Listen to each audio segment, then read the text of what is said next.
বাংলাদেশে দীপু দাস নৃশংসভাবে খুন করা হয়েছে, তার তীব্র নিন্দা জানানোর কোনো বিকল্প নেই। এবং এটা একটা এরকম পরপর ঘটনা ঘটছে। সাংবাদিক খুন হচ্ছে, বাচ্চা মেয়ে বাবা তার বিএনপি করে পুড়িয়ে মারা হচ্ছে, একটা বিভৎস কারবার চলছে। কেউ হিন্দু হতে পারে, কেউ মুসলমান হতে পারে, কিন্তু প্রত্যেকে মানুষ। এটা কেন হচ্ছে? কে তার দায় নেবে? আমরা প্রথম দিন থেকে বলছি, এটা যেহেতু অন্য একটা দেশ, আমাদের দেশের পররাষ্ট্র মন্ত্রক ঠিকভাবে কূটনৈতিক বন্দোবস্তগুলো নিক। কোথায়? দিল্লির সরকার চুপ, তারাও কিছু বলছে না। কূটনৈতিক যে ব্যবস্থাপনা রাখা দরকার সেটা না রাখার মধ্য দিয়ে কার্যত ওখানকার মানুষ বিপন্ন হচ্ছে। এবং তার মধ্যে কোনো সন্দেহ নেই যে ওখানকার যারা সংখ্যালঘু হিন্দু মানুষ তারা বেশি বিপন্ন হচ্ছে। দীপুচন্দ্র দাস যেভাবে তাকে খুন করা হয়েছে, ভাবা যায় নাকি? মতুয়া সমাজের মানুষকে ফেলে পিটিয়েছে, বেধড়ক মেরেছে, লাথি মেরে, মানে যেন খুনের উদ্দেশ্যে। সবাই দেখতে পাচ্ছেন ঠাকুর বাড়িতে মতুয়া মানুষ আক্রান্ত, হাসপাতাল, আইসিসিউ, নান্টু গোসাই হাসপাতালে ভর্তি হয়েছেন, আর অনেকে আক্রান্ত হয়েছেন। এত দাপট! বিজেপির লোকেরা ঠাকুর বাড়িতে এসে মতুয়া সমাজের মানুষকে আক্রমণ করছে। মতুয়া সমাজের ভরসার জায়গা ছিল ঠাকুর বাড়ি, মতুয়া সমাজকে সর্বনাশের মধ্যে ফেলে দিচ্ছে ঠাকুর বাড়ি। ও শান্তনু ঠাকুর না সুব্রত ঠাকুর না আর কোন ঠাকুর, সব একরকম, সব তৃণমূল হয়েছে মমতা ব্যানার্জির নেতৃত্বে। সেইখান থেকে বিজেপি, সেইখান থেকে আরেক বিজেপি। এবার তারপরে দলের ক্ষমতার লড়াই, ঠাকুর বাড়িকে যারা দলের ক্ষমতার লড়াইতে পরিণত করেছেন তারা মতুয়া সমাজের শত্রু, বিরুদ্ধে। আমি কালকেই ওদের বলেছি, আমরা সহানুভূতি বলে তো কথাটা হয় না, আমরা তো পাশে আছি। মতুয়া মানুষের ভোটের অধিকার, মতুয়া মানুষের নাগরিক অধিকার, আমরা তার পাশে আছি। আগেও ছিলাম, তৃণমূল বিজেপি এদিক ওদিক করে দিয়েছে, আমরা পাশে আছি। আজও আমাদের নেতারা গেছেন, ঠাকুরবাড়িতে গেছেন, হাসপাতালে গেছেন, আক্রান্ত মানুষ নান্টু গোসাই দেখতে গেছেন। আমরা বরাবর মানুষের পাশে আছি, গরিব বিপন্ন মানুষের পাশে আছি, মতুয়া উদ্বাস্তু মানুষের পাশে আছি। এটাই আমাদের কাজের মধ্যে পড়ে। কিন্তু ওরা নিশ্চয়ই বুঝতে পারছে মতুয়া মানুষ ঠাকুর বাড়িতে বিজেপির হাতে আক্রান্ত হলো। 5 লক্ষ রোহিঙ্গাকে, এই 50 লক্ষ রোহিঙ্গাকে তাড়াতে গেলে 1 লক্ষ মানুষের নাম বাদ যাবে, কে বলছেন? মন্ত্রী বিজেপি শান্তনু ঠাকুর।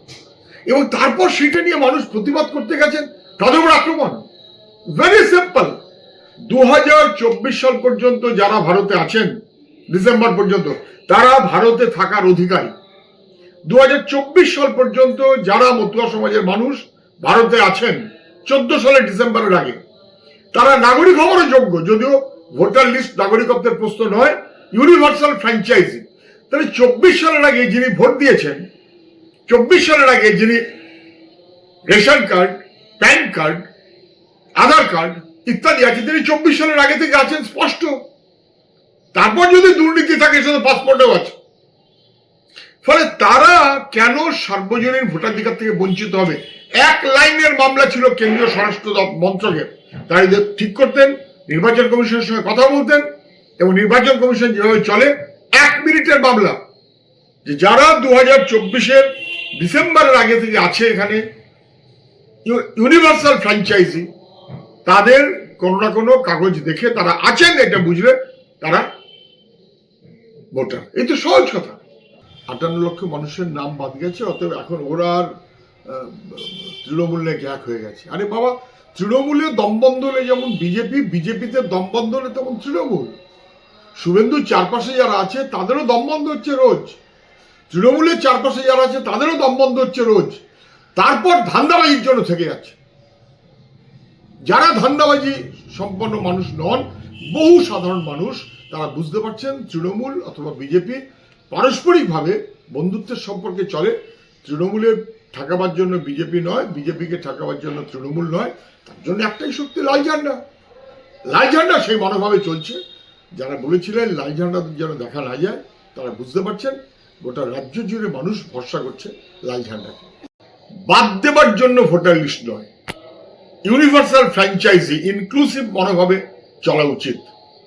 নির্বাচন কমিশনের ভোটের প্রক্রিয়াতেও দেখবেন যেখানে ইন্টেনশনটা ক্লিয়ার সেই ভোটটা অ্যালাউড থাকে।